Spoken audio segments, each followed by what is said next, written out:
에스겔, 대선지자 에스겔의 예언을 기록한 책. 기록자.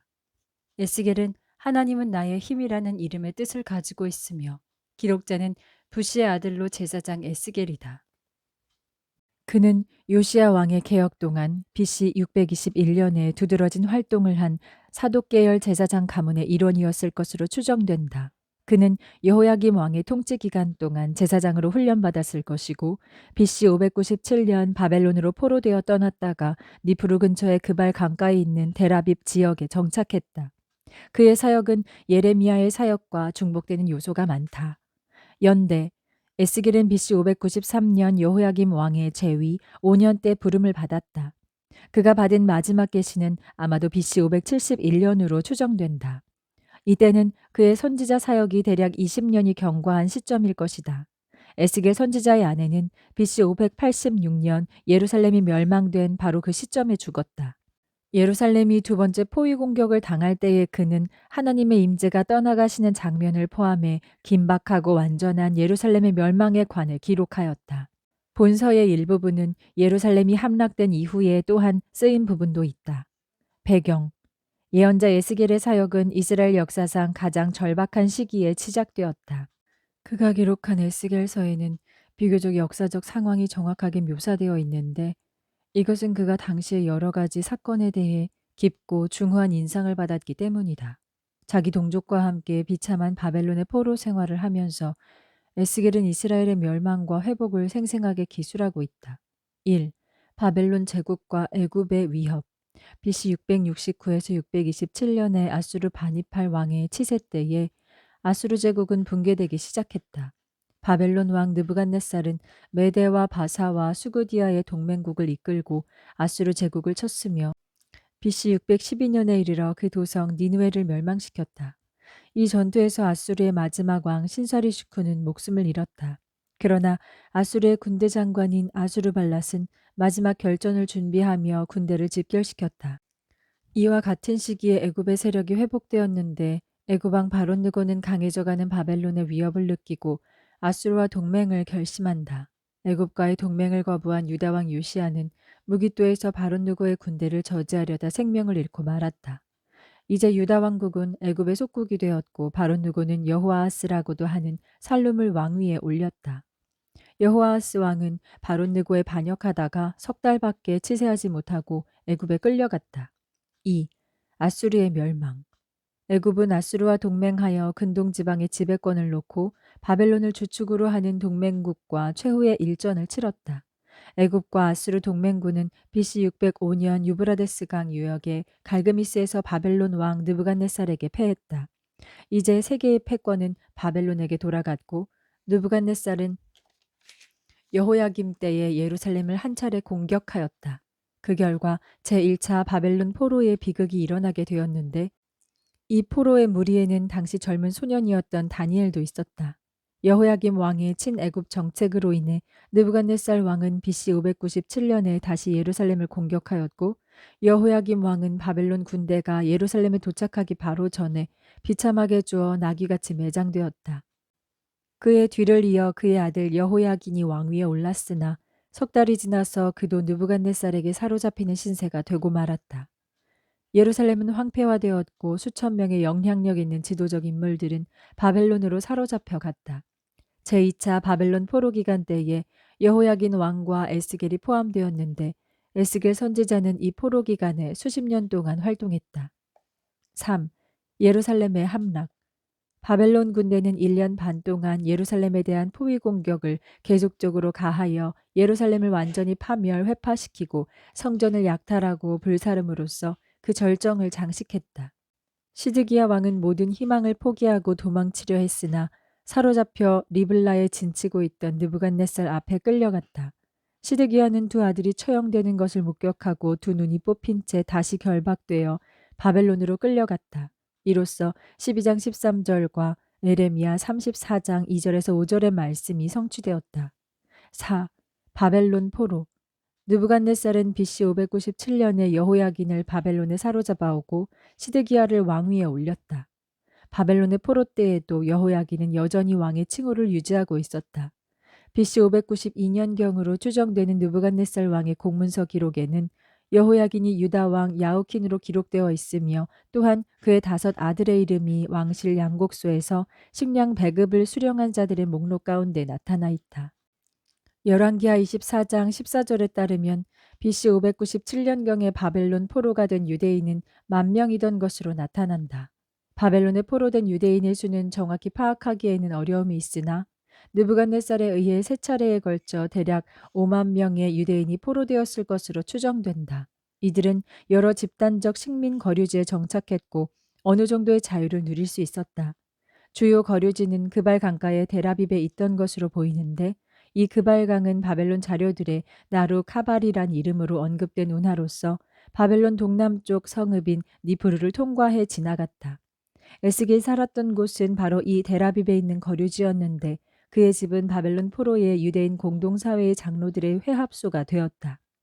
에스겔은 하나님의 현현 과정에서 바벨론에 사로잡혀온 유대인들에게 하나님의 말씀을 전하라는 사자의 소명을 받았다. 내용: 에스겔의 메시지는 바벨론에 사로잡혀간 이후 유다에 남겨진 부도덕한 이들을 향해 전달되었다. 개인의 도덕적 책임은 그가 전달한 메시지의 주요한 주제이다.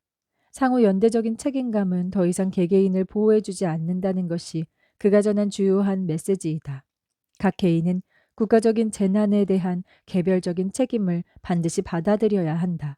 더불어 각 개인은 자신의 개별적인 죄의 책임을 가진다는 사실을 직시해야 한다. 이 점이 바로 이스라엘과 더불어 하나님의 언약을 파기하는 데 기여한 각 개인들의 총체적인 죄에 대한 총합계의 결과로 나타났다. 아울러 각 개인은 바벨론 포로의 결과로 나타난 심판에 대한 책임들을 공유해야만 한다. 본서는 쉽게 세 부분으로 나눌 수 있다. 세 부분은 유다의 심판, 하늘나라의 심판, 그리고 하나님의 언약 백성을 위한 미래의 축복이다. 2가지 신학적 주제가 등장한다. 에스겔서는 죄에 대한 각 개인의 책임을 강조한다.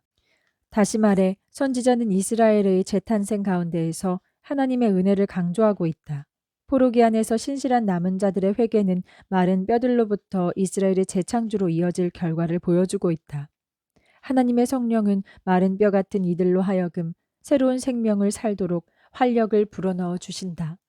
중생하는 성령 하나님을 강조함으로써 에스겔은 특별히 요한복음에서 언급하는 성령의 교리를 본서에서 가르치고 있다. 개인적인 적용. 에스겔서에서 우리는 매우 의미심장하고 중요한 개인적이고도 적절한 교훈 3가지를 배울 수 있다. 첫째는 개인이 가진 개별적인 윤리의 책임감에 대한 중요성이다. 하나님은 모든 지역교회를 축복하시고 부족함을 바로잡으시는 분이심에도 불구하고 그분의 주요한 관심은 여전히 개인적인 사람들 한 사람 한 사람에게 있다. 자격에 있어서는 어떤 사람도 자신의 의로운 행위로서 다른 사람의 의를 도와줄 수 없고 다른 사람의 죄에 대해 누군가가 대신 책망받을 두려움도 가질 필요가 없다. 둘째로 에스겔은 하나님은 징벌을 주어야만 하는 자신의 백성들을 혹독하게 징계하시길 꺼려하시는 분이심을 가르쳐주고 있다. 셋째로 에스겔은 하나님은 궁극적으로 역사의 승리자가 되시는 분이심을 우리에게 확신시켜주고 있다. 하나님의 대적들은 현재의 전쟁에서는 부분적으로 승리할 수 있겠지만 장차 올 심판에서는 전적으로 멸망당할 것이다. 계시된 그리스도. 에스겔서에서 기독교, 성육신, 그리고 성령의 행하심은 아주 밀접하게 서로 연결되어 있다. 비록 메시아의 특징이 에스겔의 마지막 환상에는 명확하게 구별되어 있진 않지만 본서에 나타나는 몇 가지 메시아적인 주제들과 기능들은 종말론적인 에스겔의 이상 가운데 일부로 메시아가 언급되고 있다. 먼저 인자라는 이름이 에스겔서에는 90회 정도 등장한다. 이 호칭은 에스겔 자신을 지칭하고 있긴 하지만 인자는 예수님이 가장 즐겨 쓰시던 자신을 나타내는 적절한 호칭이었다. 따라서 에스겔은 그리스도를 드러내는 예표자로 간주될 수 있다. 에스겔이 메시아의 시기에 관한 예언적인 선포를 전하며 주 여호와의 성령이 그에게 임할 때 에스겔이 능력을 덧입게 되었다. 요단강에서 예수에게 성령이 강림하셔서 메시아 왕국의 도래에 대한 분명한 시작을 예수님에게 일러주셨다. 또 다른 메시아적 주제는 하나님의 흩어진 양떼를 모으시는 목자로서의 여호와 하나님의 환상이 반영되어 있는 점이다. 이 특징은 선한 목자로 오신 예수님의 모습을 보여주기에도 충분하다. 에스겔은 더욱이 신의 산에서의 언약에 기초한 제사장 왕국과 거룩한 나라로 이스라엘에 대한 근본적인 이상을 계속 전개해 발전시켜 나가고 있다. 왕과 제사장이 머리가 되시고 그의 소유된 백성들을 다시 불러 모으시는 절정에서 회복된 성전 다윗 지파의 메시아는 회복된 다윗의 장막인 교회를 그림자로서 본문에서 보여주고 있다. 마지막으로 언급한 그리스도에 대한 메시아적인 예언은 높은 산꼭대기에 여호와 하나님에 의해 심겨진 열매와 새들의 안식처를 제공해 주는 참나무의 어린 가지 순으로 언급되어 있다. 이새의 뿌리와 같은 이러한 자연적인 비유를 사용해 메시아를 드러내고 있다. 다시 말해 새들과 나무들은 그리스도의 우주적인 다스림을 보여주는 이방 나라 전체를 대변한다. 성령의 행하심. 예언적인 계시가 환상, 기사, 비유적인 행동 또는 인간의 연설을 상징적으로 보여주지만 무엇보다 에스겔은 성령의 능력과 권위가 이 모든 것을 이끌어가고 있다고 말하고 있다. 추가적으로 본서 안에는 성령 하나님에 대한 무궁무진한 참고 구절들이 가득 담겨져 있다. 그래서 어떤 학자들은 에스겔서를 구약 가운데 전적인 성령의 사역을 나타내는 대표적인 성경으로 분류하기도 한다. 11장 5절에서 에스겔 선지자는 여호와의 영이 내게 임하여 이르시되 너는 말하기를 이라고 자전적인 진술로 하나님의 말씀을 선포한다. 그리고 뒤에 이어진 환상은 에스겔이 하는 말 속에 있는 하나님의 말씀이며 이것은 또한 성령에 의해 감동된 하나님의 말씀이다. 동일한 11장은 환상의 능동자로 성령을 나타낸다. 주의 영이 나를 들어 하나님의 영의 환상 중에 데리고 갈대아에 있는 사로잡힌 자 중에 이르시더니 내가 본 환상이 나를 떠나 올라간지라. 아마도 성령의 사역을 가장 잘 언급하고 있는 부분은 37장으로 마른 뼈가 살아나는 골짜기 환상이다. 연속적인 환상은 바벨론 포로의 남은 자에 대한 영적인 중생과 관련되어 있다. 에스겔 선지자의 삶 가운데 성령이 행하시는 마지막 부분은 또 새 영을 너희 속에 두고 새 마음을 너희에게 주되라는 36장 26절에서 발견된다. 이것은 그에게 성령이 임한 때 에스겔이 독특하게 경험하는 성령의 충만하심에 대한 주관적인 표현이라 할 수 있다.